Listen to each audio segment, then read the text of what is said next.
Ayan, meron tayong papakuluang gata. At tayo ay maggagata ngayon. Maggagata tayo today.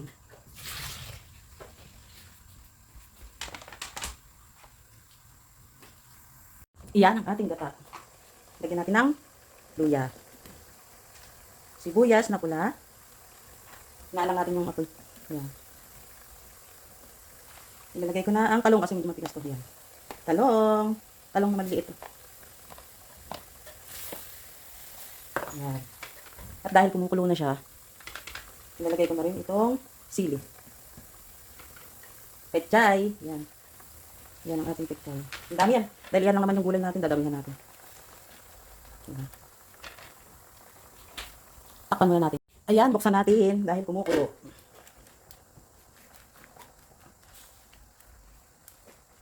Yan. Yan lang kasi yung gulay ko eh. Pechay lang tsaka talong. Titimplahan natin ng paminta. Yan.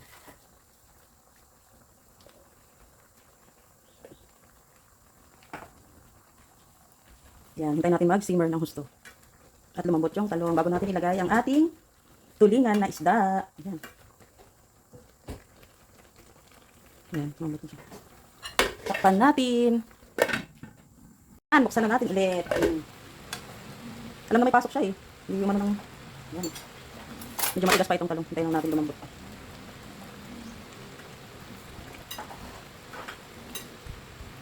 Ito na yung gagamitin kong sandok at may nambas. Maingay daw yung sandok na aluminum. Ngayon, ito na yung gagamitin natin, di ba? Titimplahan natin siya ng toyo at hindi anong ilalagay natin asin. Toyo. Yung toyo mo. Ayan. Ayan, ilalagay na panimpla natin. Ngayon, ilalagay ko na ang aking tulingan. Pinarito na to. Yan, pinarito na siya. Ayan. Pinarito na yan. Ayaw kasi nang hindi piniprito, parang malansa. Yan. Ilalagay natin yung oil ng isda. Meron din ako dito isang, ay kalahating nor yan. Kalahating nor. Takpan muna natin. Yan. Ayan, at kumukulo na ng matindi. Tingnan natin. Luto na rin naman yung talong. Hintayin pa natin maluto ang gulay. Dahil medyo hilaw pa ang talong. Yan. Ang bango! Ang bango-bango! Ang bango-bango ng ating gatang tulingan. Napakadali lang iluto. Yan. Takpan na natin ulit. Yan. Hintayin natin mga 5 minutes pa. Ayan! At kulong-kulo na.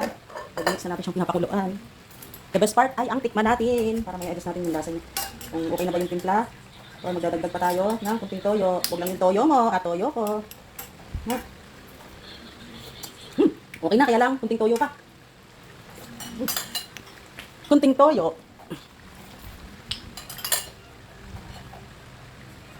Yan. Yan. Okay yan.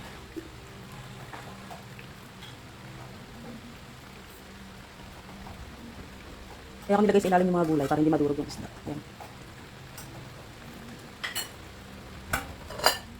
Takpan ulit natin. Mga 5 minutes pa, luto na yan. Ayan, ako, kulong-kulo na. Kulong-kulo na, kulong-kulo. Diba? Luto-luto na rin yan. Lutong-luto na rin ang ating gatang tulingan. Pero mas gusto ko pa medyo tuyo pa. Yan, bawasan pa natin ng sabaw. Yan, mas maganda yun yung parang mamantika talaga siya. Yan. Tikman nga natin ulit. Ayos na ayos na yung timpla. Ang sarap. Sarap. The best. The best among the rest. Yan, napakadali lang ito. Walang masyadong halo. Yan. Walang masyadong halo. Talong pechay lang yan. Damihan nyo na lang din yung pechay. Kasi yun lang naman ang gulay niya eh. Yan. Hintayin pa natin kumano pa ng sabaw. Matuyo pa ng konti yan. Yan ang ating ulam. Ngayon. Ayan, naiga na ang ating nilulutong ginataang tulingan. Yan, kunting-kunti na lang yung sabaw na yan. Okay na yan. Wala na tayong masabaw. Ang pinaiga pa natin. Sarap. Ito ang ating menu today. Yan, 4 na pirasong tulingan lang yan. Pero malalaki yan. Talong, tsaka pechay lang ang halo niyan. Diba? Luto na.